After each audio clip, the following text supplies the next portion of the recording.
Cyrus, Ryan said that once the ball is snapped, the Iron Bowl doesn't feel any different once you guys are in the heat of the game than any other game. Do you agree with that? I agree. You know, it's a lot of pregame, you know, hoopla, I guess, on whatever you want to call it, like leading up to the game, and a lot of things that can distract you.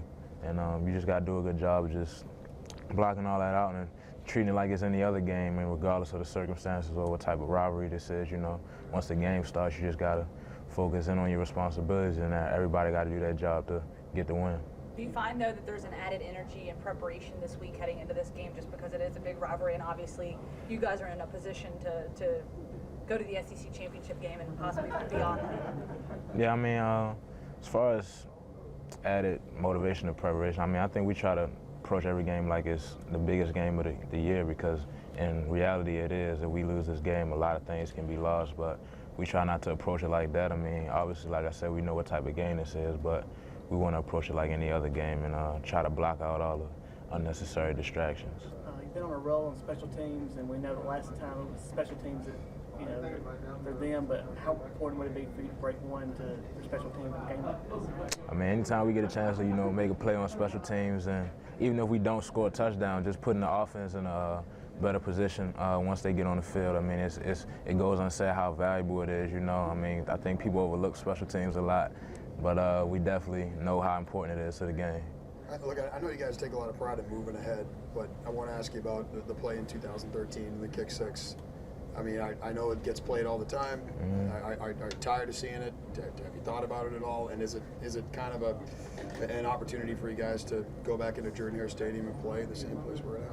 I don't think so, man. I personally don't think about it. You know, it's 2 years ago. I mean, we beat them last year at our home, and like I said, we're going to go down there and try to execute and do what we got to do to get out of there with the win. I don't think anybody's really thinking about the kick six. Obviously, it happened, but I mean, that was a long time ago, and this is a new year, a new team, and that's how we're approaching it. Cyrus, I know that you guys aren't satisfied to this point, but do you take any satisfaction in here you are at the end of the season and you guys control your destiny? I mean, that's what you play for, to be in control, right? Definitely. I mean, we're definitely proud of the way we responded after the Ole Miss game. You know, a lot of people counted us out, but we knew that our goals were still in perspective and that we could still reach them as long as we got things together.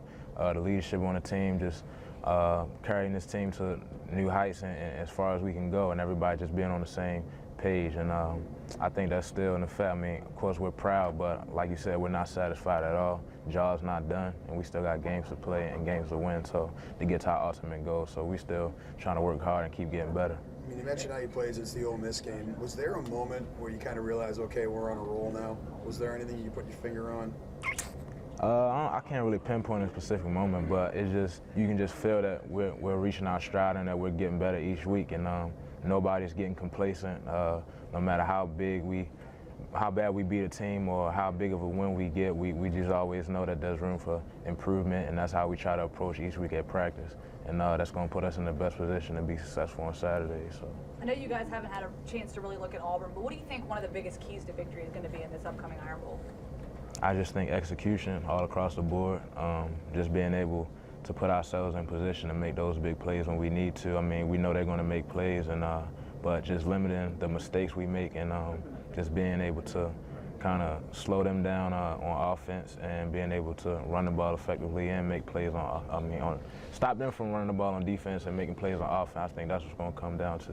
So I know, Auburn secured bowl eligibility last week, and I don't know how much you're aware of what their record is, how their season has gone. However, it's pretty clear, and I assume you guys know that they really kind of have nothing to lose going into this one, and this game means probably, you know, just as much as that does to you guys. Is that something that you're aware of going into a game knowing you're playing a team that really kind of has nothing to lose? I mean, I think any rivalry game, you know, any game that comes up and is really important to both sides, and how much this game means to a lot of people. I mean, you really got to throw records out the window, because it really doesn't matter. Like, we know that we're going to get that best effort, and it will make that season if they kind of knock us off and kind of ruin our season for us. So we have that mindset going into it, and just to not let them have the opportunity to do that.